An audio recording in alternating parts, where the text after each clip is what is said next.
This dude is huge. Like, I want my legs to look like that, all right? I mean, hurdling people his rookie year, stiff-arming people his rookie year, talking about just crazy numbers, 200 yards a game sometimes. It really was the only good thing to come out of New York last season. The only good thing. Eli is trash. We've said that before, and I'll say it again. Eli Manning is garbage. He didn't used to be, but he is that last year. He's going to be for as long as they play him. He probably won't play this season, but we can talk about that at a later date. Saquon Barkley, though, he's a monster. And if he doesn't get the sophomore blues, the season after his rookie year blues, I expect him to do the same thing, if not better. You just can't defend against him. He's just hard to bring down. He is incredibly fast for his size. He's a big guy. He keeps his shoulders down. He has amazing vision for being a rookie. And he's just athletic. Just an athlete, man. Look, if I put like, and this is what I mean when I say athlete. Like, if this dude and I don't know, let's say, who's a decent, like Josh Jacobs, like so Josh Jacobs, if you don't know his story, go check him out. And this isn't a personal attack on him. I'm just using him as an example because he's a rookie going into the NFL this year, but great running back out of Alabama. Amazing story. So go check that out. Awesome guy. Super major respect for that dude. But if you like put Saquon Barkley and Josh Jacobs in a room together and you were like, all right, you're going to play cricket for a day and whoever wins gets, $500,000. Saquon Barkley's winning just because he's more athletic. Like, or if it's any sport, if it's golf, I would put my money on Saquon Barkley to do better than Josh Jacobs if they've never played. Like, any sport that, like, him or any other person have never played before, I'm putting my money on Saquon Barkley 11 times out of 10 just because he's athletic. He's going to be more of an athlete than anybody else that you play him against. You know what I mean?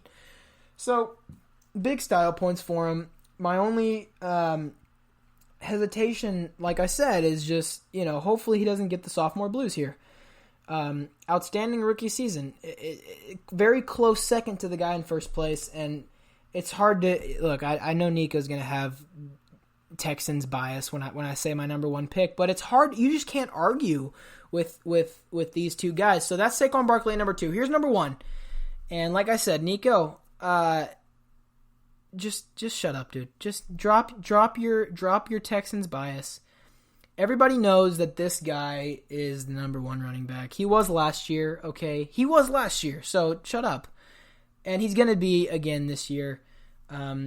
Look, the facts of the matter are the Cowboys' offensive line is always going to be amazing. It was 2 years ago. They sort of took a break a little bit last season as far as offensive line, but they got their dudes back. They're all healthy now, and so they're going to be studs. Ezekiel Elliott is literally going to go off this season.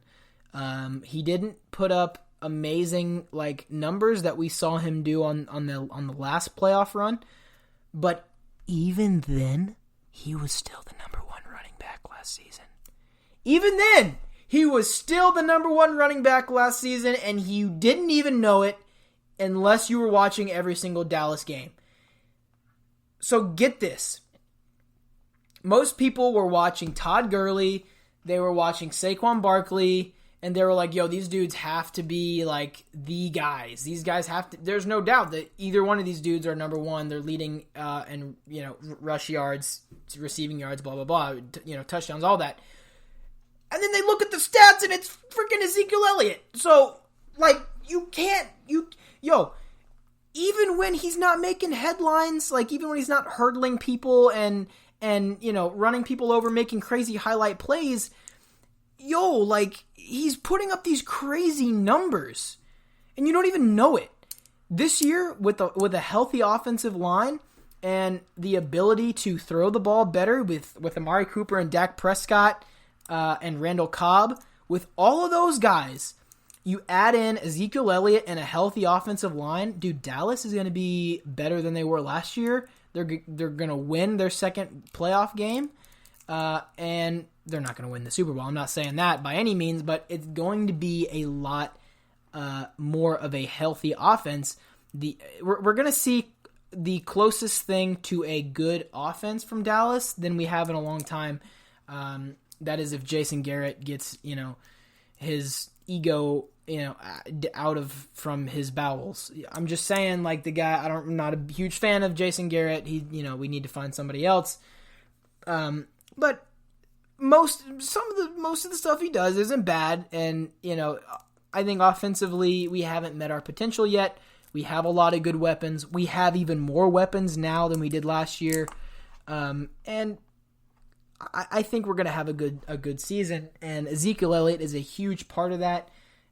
People are going to keep looking up to him. My only hesitation with this guy is that he has sort of a scandal record. I mean, the whole abuse thing on St. Patrick's Day a couple of years ago. It was like 2015, 2016, something like that. That sort of follows you around in the NFL. And so he'll always be remembered for that, which is sad. I mean, I really liked the guy. He did some amazing things. He jumped in to the Salvation Army bucket. I was at that game. I was a couple rows up from it, but it's unfortunate to see that happen to a guy. And that's the thing with professional sports. And I guess it's not the worst thing, but your reputation sort of follows you around. It's harder to get a job with other teams if you ended up getting cut, or you ended up wanting to hold out. Not every team's going to want to pick you up if you have that sort of reputation, because it looks bad for the brand. So that does it for this week's top 5. If you liked it, let me know. We got some other stuff to talk about here, so if you want to stick around, if you know what I mean, dog. Yeah. All right. Quick shout out, by the way, to the Mississippi State baseball team. All right. Now, this is men's baseball. Listen, these dudes have been to the World Series, the College Baseball World Series, 11 times, and they need to win. All right, I'm just saying, listen, look, my parents are at the games right now, Omaha, Nebraska, so go cheer them on. Get your rally bananas out. I know that was last year's thing, but just do it, okay? Just do it. Do it, okay, all right? No, seriously though, go check it out. There's a lot of weird team dynamics there. It's really going to come down to who wants it more.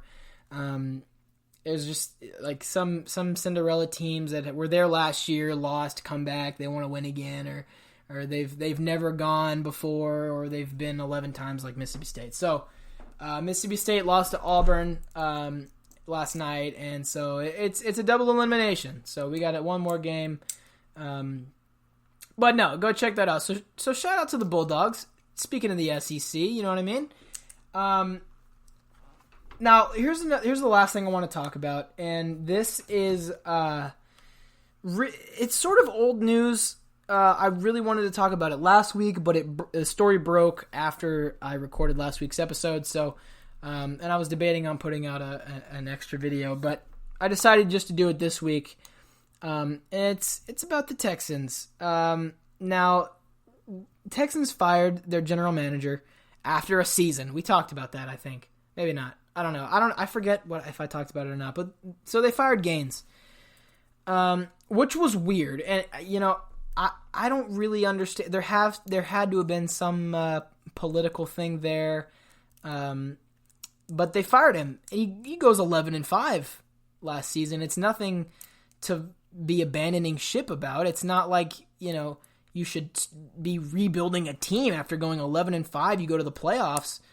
I mean, that's things that when coaches and faculty get bonuses for going to the playoffs. So definitely a weird thing there, and we don't really know why that Gaines was fired. But nonetheless, he was fired, and Texans are looking for a new GM. Okay. Now Nick Caserio is contacted. Okay, this is sort of like a true crime thing. I might get into true crime a little bit, guys. So Nick Caserio is with the New England Patriots. Okay, he is the director of players personnel for New England. He has been for a long time. New England loves the guy. Does a lot of great things for him. And at this point of the story, I want to go ahead and mention that Patriots, they've always come. It's sort of like an Alabama thing. There's a lot of parallels there, but like how Alabama always says, trust the process. Trust the process. All that. One of the things that the Patriots always say is like, really, there's no such thing as titles. Like titles don't matter. Everyone's equal on the team. Everyone is on the same team here. So there's no like hierarchy. Just do your job, because if you don't do your job, then the whole thing comes crashing down. So just do your 1/11th and just keep moving forward. So if you're a head coach, just do your job. If you're a quarterback, just do your job. If you're the GM, just do your job. Or if you're the director of player personnel, just do your job. And everyone's on the same team, so you treat everyone the same. So that's sort of the Patriots' MO. So Nick Caserio gets contacted about replacing Gaines and moving to Houston. Okay, so he's contacted. We don't really know how he's contacted or not, but nonetheless, going from director of player personnel to general manager is a promotion. It would come with a pay raise, and look, as much as I've talked crap about Houston on the show, kind of more jokingly with the boys, it's a nicer city than New England. Sorry to all the Northeast people that listen to the show. You come to Texas. You're just not great. All right. So it would be a promotion, and nonetheless, and so this sort of dropped, last week, and so then boom, Patriots file a tampering charge against Houston as an organization. Okay, so basically the law on file, not the law, but the NFL's legislation on tampering charges is that if a team currently works for another club, basically, and in the language it says club, but that's basically just like a team or an organization. So one team can't contact another team's personnel unless he's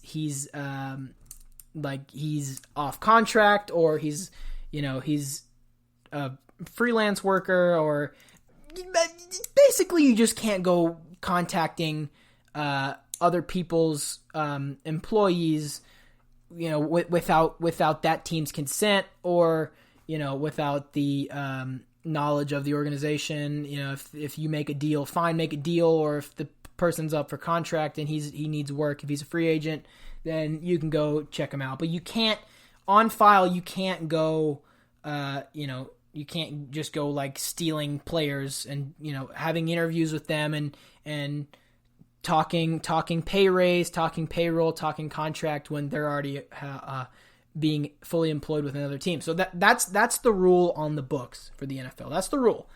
So technically the Patriots have full authority to file this tampering charge against Houston. That's the thing. They have full authority to do so.